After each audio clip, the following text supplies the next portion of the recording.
Evangelho de Lucas, capítulo 16, versículos de 1 a 7.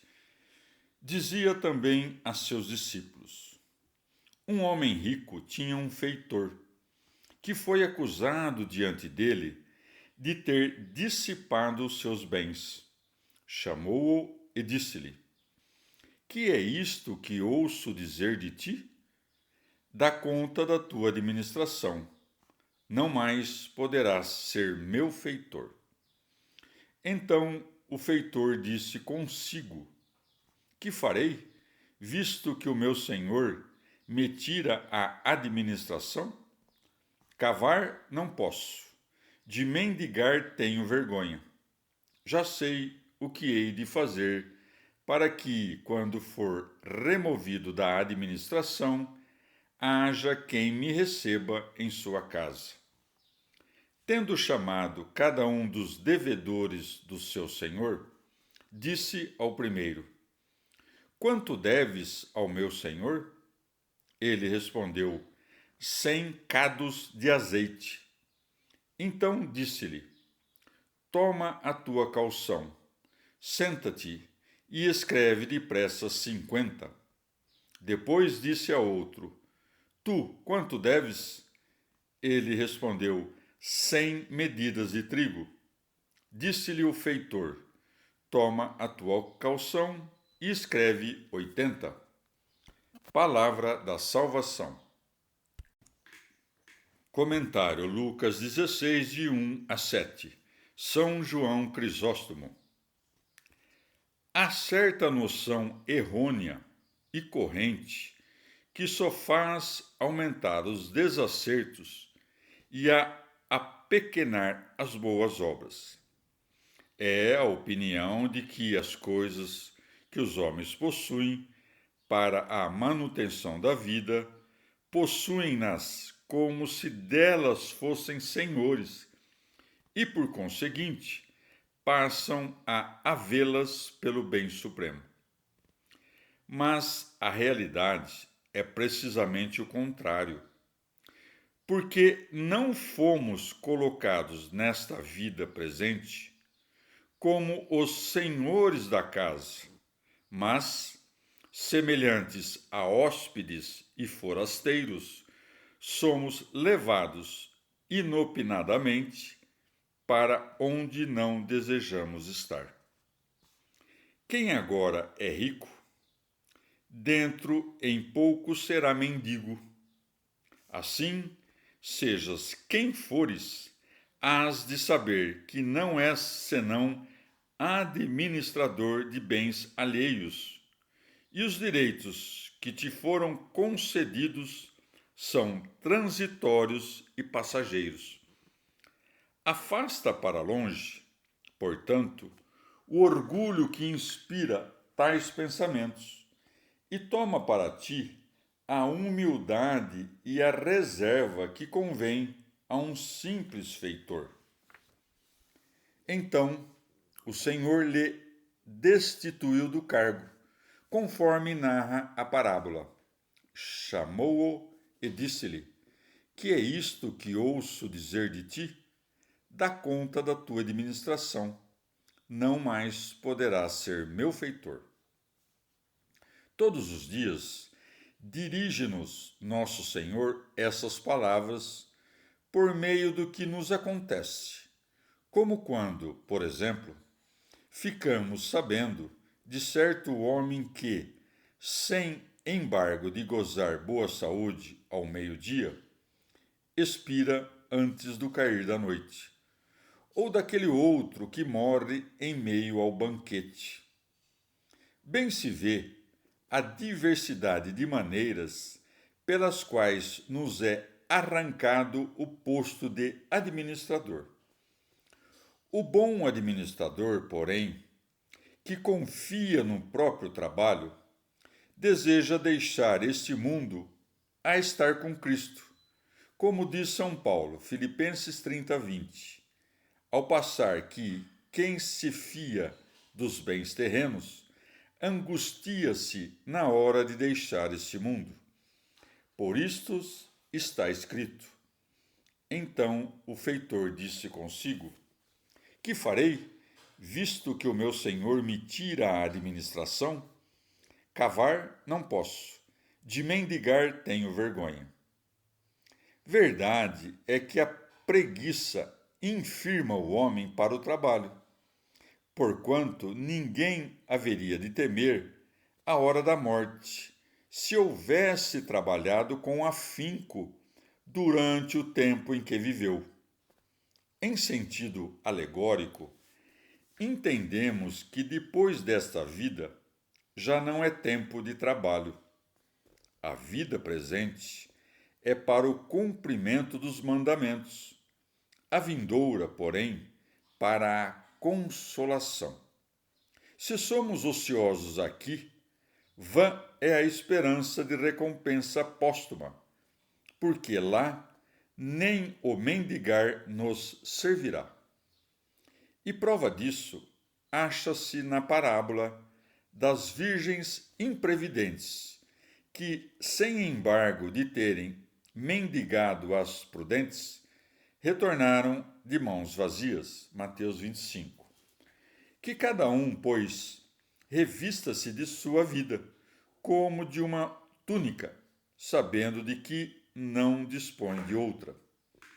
O feitor infiel, contudo, perdoa os devedores, seus companheiros, o quanto devem, fazendo deles o remédio para os seus males.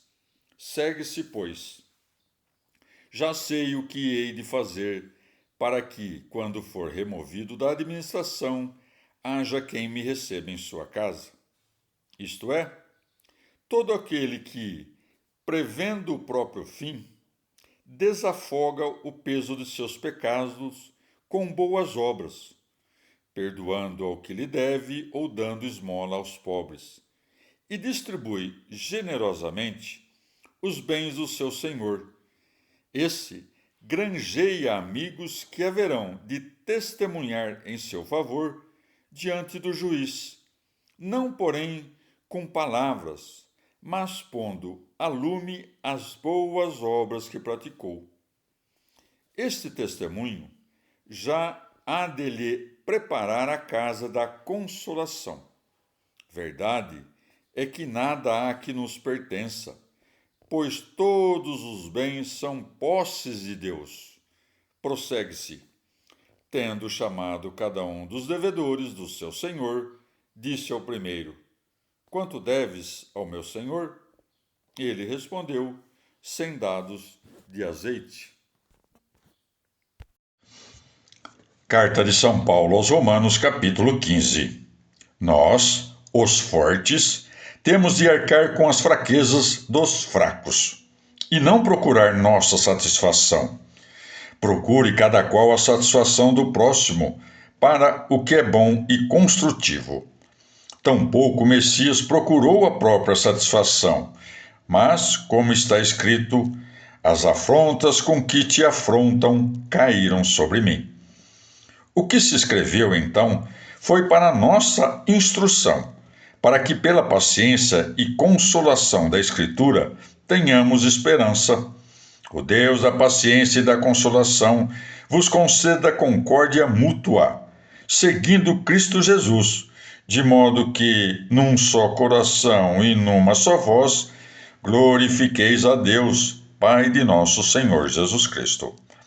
Portanto, acolhei-vos mutuamente, como o Messias vos acolheu, para a glória de Deus. Quero dizer, Cristo se fez ministro dos circuncidados em atenção à fidelidade de Deus, cumprindo as promessas dos patriarcas, ao passo que os pagãos glorificam a Deus por sua misericórdia, como está escrito: Vou te confessar diante dos pagãos e cantarei em tua honra. E em outro lugar: Louvai nações todas, junto com seu povo. E de novo: Louvai ao Senhor todas as gentes, que todos os povos o exaltem. Isaías, por sua vez, diz: Levantar-se-á o broto de Jessé, se levantará para governar as nações, nele esperarão os povos. O Deus da paz vos cumule de alegria e paz na fé, para que transbordeis de esperança pela força do Espírito Santo. Quanto a vós, queridos irmãos, estou convencido de que estáis cheios de bondade e repletos de todo conhecimento e que podeis admoestar-vos mutuamente. Contudo, pela graça recebida de Deus, de ser ministro de Jesus Cristo para os pagãos e oficiante da boa notícia de Deus, tive a audácia de vos escrever e refrescar vossa memória, para que a oferta dos pagãos seja aceita e consagrada pelo Espírito Santo. Por isso, por Cristo Jesus, posso sentir-me orgulhoso diante de Deus. Mas não ousarei falar, se não for do que Cristo realizou por meu intermédio, para a conversão dos pagãos, por palavras e obras, com sinais e prodígios, com a força do Espírito de Deus. Partindo de Jerusalém e seus arredores até a Ilíria, completei o anúncio da boa notícia do Messias, e tive como ponto de honra dar a boa notícia onde ainda não fora anunciado o Messias, a fim de não construir sobre alicerce alheio, e sim, como está escrito, aqueles que não tinham notícia dele o verão, compreenderão os que não tinham ouvido. Esse motivo me impediu repetidas vezes de ir visitar-vos. Agora, que já não me resta tarefa por essas regiões, e com a vontade que tenho há tempo de visitar-vos em minha viagem para a Espanha, espero ver-vos de passagem, e depois de desfrutar um pouco de vossa companhia, que providencieis a minha viagem. Neste momento me dirijo a Jerusalém, a serviço dos consagrados, pois os da Macedônia e Acaia decidiram solidarizar-se com os cristãos pobres de Jerusalém. Eles o decidiram, como era sua obrigação, pois se os pagãos se beneficiaram com seus bens espirituais, é justo que eles os socorram nos materiais. Quando tiver concluído esse encargo, garantindo a entrega da coleta, irei à Espanha, passando por vossa terra.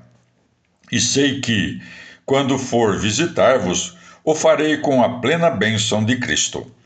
Pelo Senhor nosso Jesus Cristo, irmãos, e pelo amor que o Espírito infunde, recomendo-vos que luteis a meu lado rezando a Deus por mim, para que na Judéia me livre dos que não creem e para que minha missão entre os consagrados seja bem recebida. Assim, se Deus quiser, poderei visitar-vos com alegria, para descansar um pouco junto de vós.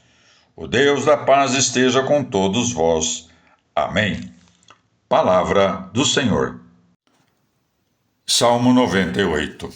Cantai ao Senhor um cântico novo, porque fez maravilhas. Sua destra lhe deu a vitória, seu santo braço. O Senhor dá a conhecer sua vitória, revela sua justiça à vista dos povos. Lembrou-se de sua lealdade e fidelidade para com a casa de Israel. Os confins da terra contemplaram a vitória do nosso Deus. Aclamai o Senhor, terra inteira. Gritai, aclamai, tocai. Tocai a cítara para o Senhor, a cítara ao som de instrumentos. Com clarins e ao som de trombetas, aclamai diante do Senhor e Rei.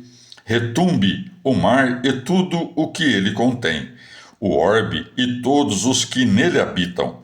Batam palmas os rios, aclamem juntas as montanhas, diante do Senhor que está chegando para governar a terra. Governará o orbe com justiça e os povos com retidão.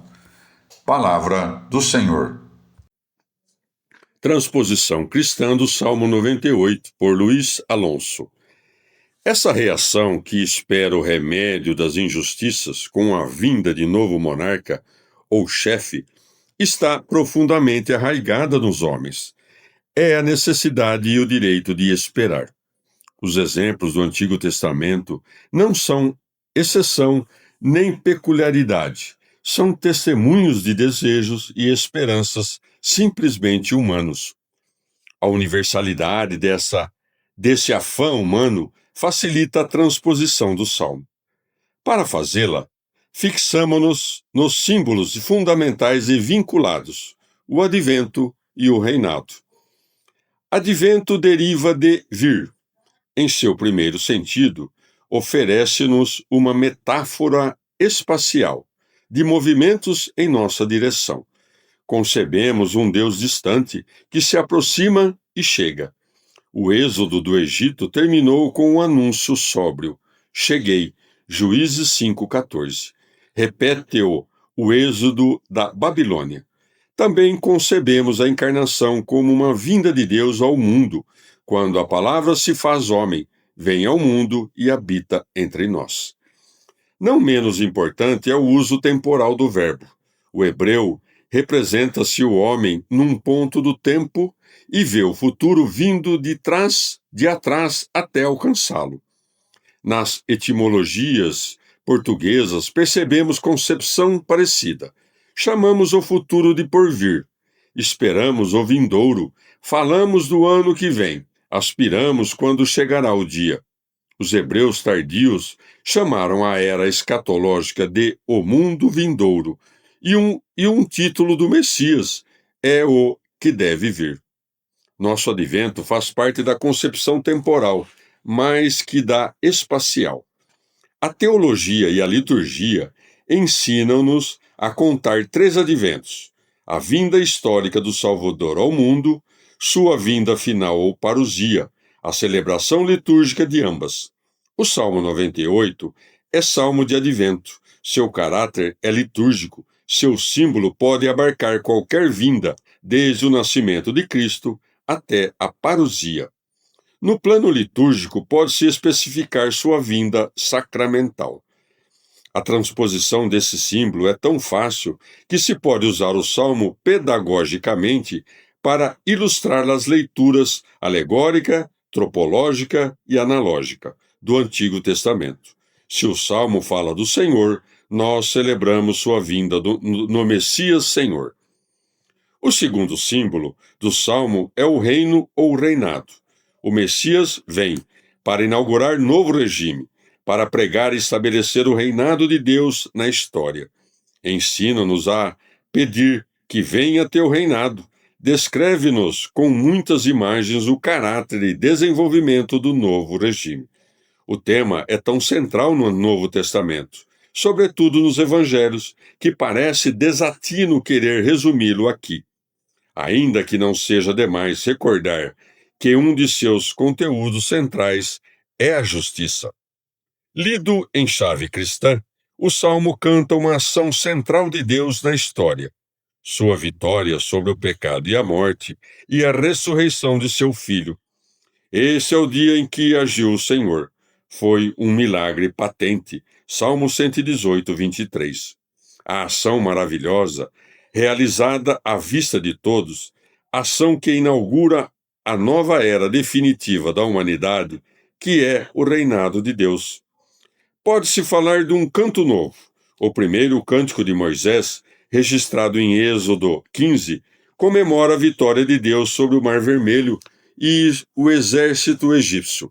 O título grego do Salmo 98 atribui-o a Davi. Na realidade, propusemos considerar esse salmo como celebração da vitória do Senhor sobre a Babilônia e como canto do segundo Êxodo. Em Apocalipse 15, 3, lemos que os vencedores da fera cantavam o cântico de Moisés, servo de Deus, e o cântico do Cordeiro, dizendo: Grandes e admiráveis são tuas obras, Senhor Deus, soberano de tudo. Justo e verdadeiro o teu proceder, Rei das nações. Apocalipse 5:9 cita o cântico novo, que cantavam os viventes e os anciãos em honra do Cordeiro. Em Apocalipse 14, de 2 a 3, lemos: Ouvi também um fragor que descia do céu, parecido ao estrondo do oceano e ao estampido de forte trovão. Era o som dos citaristas que tocavam suas cítaras diante do trono, diante dos 4 viventes e dos anciãos, cantando um cântico novo. Ninguém podia aprender aquele cântico fora dos 144 mil, os adquiridos da terra.